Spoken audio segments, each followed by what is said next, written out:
تو اس جریج کا جو واقعہ ہم نے پچھلے کلیم میں بیان کیا ہے، تو اس کے تحت جو نتائج ہمارے سامنے آتے ہیں یا جو سبق ہمیں ملتا ہے، وہ پہلی بات تو یہ ہے کہ اس سے یہ جان لینا چاہیے کہ جریج جو تھا وہ عابد تھا، زاہد تھا، متقی تھا، نیک تھا، پرہیزگار تھا، لیکن عالم نہیں تھا۔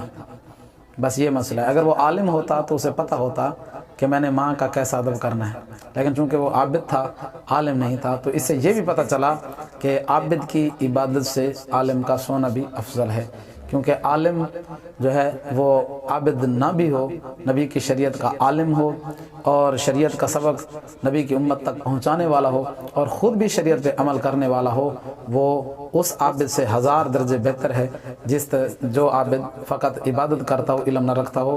کیونکہ رسول کائنات صلی اللہ تعالیٰ علیہ وآلہ وسلم نے ارشاد فرمایا کہ تمہارے درمیان عالم کی فضیلت ایسے ہے جس طرح کہ میری فضیلت تم پر ہے۔ تو اس سے یہ تو نہیں ہے کہ کوئی معاذ اللہ کوئی نبی کی شان کے مثل ہو جائے، لیکن یہ ضرور ہے کہ حضور نے یہاں پہ اشارہ عطا فرما دیا کہ تم نے ایسے ہی عالم کا ادب کرنا ہے جس طرح کہ تم انبیاء کا ادب کرتے ہو یا علم شریعت کا ادب کرتے ہو۔ بہرحال اس سے جو دوسری چیز ہمیں ملتی ہے وہ ہے ماں کی شان۔ تو اس میں یہ بھی ہمیں معلوم ہوتا ہے کہ اللہ کی عبادت اور تقوی، طہارت اور یہ اللہ تبارک و تعالیٰ کی بارگاہ کی پرہیزگاری یہ اس وقت فائدہ دے گی اگر ہم اپنے والدین کا ادب کریں گے، اپنی ماں کا ادب کریں گے۔ تو میں اس کے بارے میں 2-3 حدیثیں انشاءاللہ کوٹ کرنا چاہوں گا۔ نبی پاک صلی اللہ تعالیٰ علیہ وآلہ وسلم کی پاک بارگاہ میں ایک شخص نے آ کر عرض کی، یا رسول اللہ صلی اللہ علیہ وسلم من ابر، آقا مجھے ارشاد فرمائیے کہ میں پوری دنیا میں سے سب سے زیادہ اور سب سے پہلے حسن سلوک کس کے ساتھ کروں؟ آقا علیہ السلام نے ارشاد فرمایا اموں کا، اپنی ماں کے ساتھ۔ قال قلت ثم من، یا رسول اللہ پھر کس کے ساتھ؟ آقا نے پھر بھی فرمایا اموں کا، اپنی ماں کے ساتھ۔ تیسری مرتبہ اس نے پھر پوچھا، یا رسول اللہ ثم من، آقا یہ ارشاد فرمایا پھر کس کے ساتھ؟ آقا علیہ السلام نے ارشاد فرمایا ثم اباک ثم الاقرب فالاقرب۔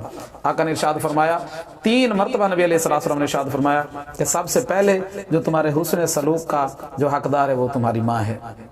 پھر اس کے بعد تیسری مرتبہ یہ فرمانے کے بعد پھر آقا علیہ السلام نے باپ کو درجہ دیا۔ تو ماں کی شان کا پتہ اس سے بھی چلتا ہے کہ 26واں پارہ سورۃ الاحقاف کا دوسرا صفحہ ہے۔ خالق کائنات نے ارشاد فرمایا حملتہ امہ کرہا ووضعتہ کرہا، کہ انسان کی ماں اس کو اٹھاتی ہے اپنے پیٹ میں، پھر بھی تکلیف میں اٹھاتی ہے، جب اس کو پیدا کرتی ہے پھر بھی تکلیف میں پیدا کرتی ہے۔ اب دیکھ لیں، پورا قرآن اٹھا کے دیکھ لیں، کہیں پہ کرہ کا لفظ استعمال نہیں ہوا، یعنی کہ درد کا لفظ استعمال نہیں ہوا۔ جہاں پر شہید کی باری آئی، اب شہید ٹکڑے ٹکڑے ہو جاتا ہے، اس کے جسم کے بوٹیاں بوٹیاں ہو جاتی ہیں، لیکن رب نے وہاں پر درد کا یا تکلیف کا لفظ استعمال نہیں کیا۔ لیکن جب انسان اپنی ماں کے پیٹ میں رہتا ہے تو جو تکلیف ماں کو ہوتی ہے یا اپنے ماں کے پیٹ سے باہر آتا ہے، اس وقت جو تکلیف ماں کو ہوتی ہے وہ تکلیف کئی تکلیفوں سے زیادہ ہے۔ اس لیے اللہ تبارک و تعالیٰ نے وہاں پر ارشاد فرمایا حملتہ امہ کرہا ووضعتہ کرہا۔ تو اس کے بارے میں یہ مت سمجھیں کہ صرف ماں کی شان ہے باپ کے، بلکہ ماں کے ساتھ ساتھ باپ کا بھی ایک درجہ ہے۔ نبی علیہ السلام کی بارگاہ میں ایک شخص نے عرض کی، یا رسول اللہ صلی اللہ علیہ وسلم ای الاعمال افضل، آقا مجھے یہ ارشاد فرمائیں اسلام کے اندر جتنے بھی اعمال صالحہ ہیں ان میں سے سب سے افضل عمل کون سا ہے؟ قال الصلاۃ لمیقاتھا، حضور علیہ السلام نے ارشاد فرمایا کہ نماز کو وقت پر ادا کرنا یہ بہت افضل عمل ہے۔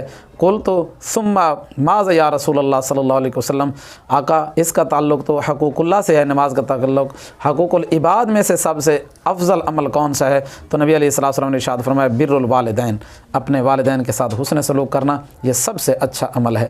حضرت جریج رحمۃ اللہ تعالی علیہ، ان کے واقعہ سے ایک اور سبق بھی ہمیں ملتا ہے، وہ ہے کرامات اولیاء کا برحق ہونا۔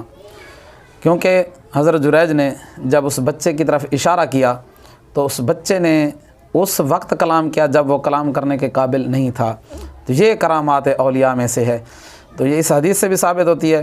تو اس کے علاوہ قرآن مجید فرقان حمید 19واں پارہ سورۃ النمل اس کی آیت نمبر 40 پڑھ کے دیکھ لیں، جب حضرت سلیمان علیہ السلام نے اعلان کیا کہ مجھے ملکہ بلقیس کے تخت کی ضرورت ہے، کون ہے جو ملکہ بلقیس کا تخت لے کر آئے؟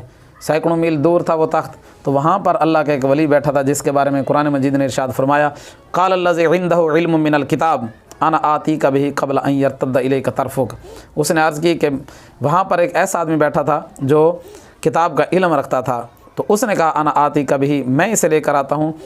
کتنی دیر میں لے کر آئیں گے؟ قبل ان یرتد الیک طرفک، فرمایا کہ اے سلیمان نبی آپ اپنی آنکھوں کو بند کریں، آپ آنکھوں کو بعد میں کھولیں گے، انشاءاللہ اللہ کے فضل و کرم سے وہ تخت یہاں پر پہلے موجود ہوگا۔ تو اب اس سے بھی پتہ چلا، اب وہ جو انسان تھا جس کے پاس کتاب کا علم تھا، حضرت سلیمان علیہ السلام کا امتی تھا، اب یہ نبی نہیں تھا بلکہ ولی تھا۔ جب سلیمان علیہ السلام کا امت کا اگر کوئی ولی ہو اس کی یہ طاقت ہے، تو ہمارے نبی علیہ السلام کی امت کا اگر ولی ہو تو اس کی طاقتوں کا عالم کیا ہوگا۔ تو اس سے کرامت کا بھی ثبوت ملتا ہے، اور ہمیں یہ نظریہ عقیدہ رکھنا چاہیے کہ اللہ تبارک و تعالیٰ کے جو نیک بندے ہوتے ہیں، برگزیدہ اور پرہیزگار بندے ہوتے ہیں، ان کے ہاتھوں پر اللہ تبارک و تعالیٰ اپنے اوصاف اور اپنی کرم نوازیوں کا اظہار فرماتا ہے، اور کرامات اولیاء برحق ہیں۔